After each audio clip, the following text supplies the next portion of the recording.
story takes place on the number 4 bus. It goes right past here all the time. It's one of the craziest buses in all of Los Angeles, which makes it one of the craziest buses in all of America. It is my number 1 fishing hole. For those of you who ride regularly on the buses, you know that you have to filter out all the weird suggestions that come at you from voices all over the bus and crazy things that you see. And so when you get on the bus, you have these what I call bus blinders that you just kind of block out everything, all senses, until you find your seat and you can ascertain the situation. Often you just don't hear what's being said. So one day I was getting on the number 4 bus on a Saturday. I was riding from Hollywood to Echo Park to go to a show, and I ignored the bus driver when he said into the microphone, "Please do not spray bug spray on the bus. Thank you." And I walked face first into a cloud of bug spray on the bus. And yeah, it was nasty. I'm like gagging on it. It's like all over me. I smelled like I was like camping or something. And I walked towards the elbow, the back door of the bus, and one of the guys in the front 2 seats, he's kind of a down and out guy, a hard luck guy. He shouts out to the bus driver in his outdoor voice, "I'm not getting bed bugs from riding on the bus again." And then the bus driver gets back on the microphone and says, "I do not care. You cannot spray bug spray on the bus. It is illegal. Thank you." And then the guy starts talking to his buddy, still in his outdoor voice. I don't know if he had an indoor voice. And he said, like, "I'm not getting bed bugs from riding on the bus again. And I know there's bed bugs on this bus, because where I live, there are people with bed bugs, and they ride this very same bus." Now everybody's getting like uncomfortable around them because we can all hear it. So like we're just kind of looking around, looking at the seats, getting that kind of bus disgusted look that, you know, people that ride the bus are familiar with.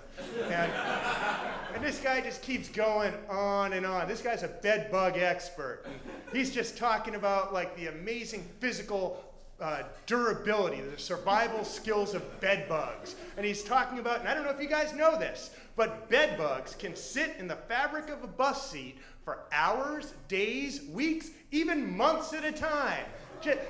Cleaners don't remove it.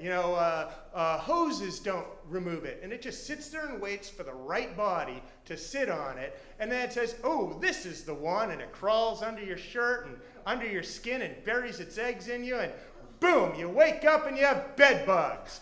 And everyone's just like getting really gross now. And the buddy doesn't want to be left out of the conversation, so now he's talking in his outdoor voice, all about the physical awesomeness of this species of parasite. Like, they can jump up to 8 feet in the air. Did you know this? And they can cling to your clothes with one leg, just like the Rock in that movie where he's underground and hanging from stuff all the time, like that. And he just pulls itself up, or she pulls itself up, until it's safely in your clothes, and then it just crawls onto your belly and lays its eggs under your skin, and you wake up and boom, you got bed bugs. And so I've moved up to the top of the bus by this point. I'm like in the back seats, about 10 feet away from these guys, because as we've already understood, the bed bugs can only jump about 8 feet. So I'm kind of in a safe zone. And I can't hear these 2 guys talking anymore, but they're still definitely talking about bed bugs because they're really animated. And the people around them are visually disgusted. So even though I can't hear what's going on, I'm pretty sure of what's going on. And we get to Vermont, down by LA City College, where the red line is. And these guys get off the bus. And the second they get off the bus, the first thing they do, one of the dudes takes out his can of bug spray, starts spraying his buddy front and back, does a little pirouette, make sure he gets every spot before they go down the subway, because who knows what's down there.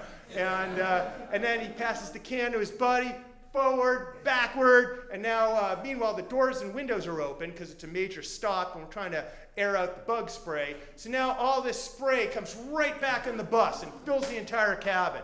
And the bus driver has no idea that these guys have left the bus. He just smells the bug spray. So now he's really pissed. And he gets back on the microphone, but now he does that like that passive-aggressive throat clear, you know? And so he's like, once again, please do not spray bug spray on the bus. Thank you. If it gets in your eyes, it can cause irritation. If it gets on your skin, it can cause rashes or burn. If you breathe it in, it can cause respiratory ailments. In some cases, yes, it can kill you. Yeah, that's right. Bug spray is poison. And besides, it's not cool. So please do not spray bug spray on the bus. Thank you. Now by this point, we're reaching Sunset Junction, and this hipster woman, young female, gets on the bus. She's wearing a mini skirt, like looking really fine, Saturday night, you know.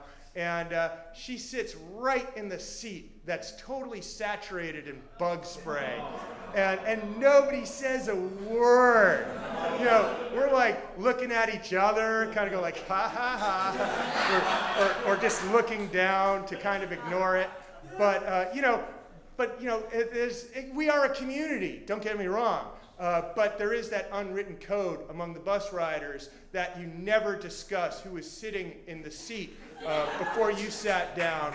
Otherwise, someone else might volunteer information about who or what was sitting in your seat before you sat down.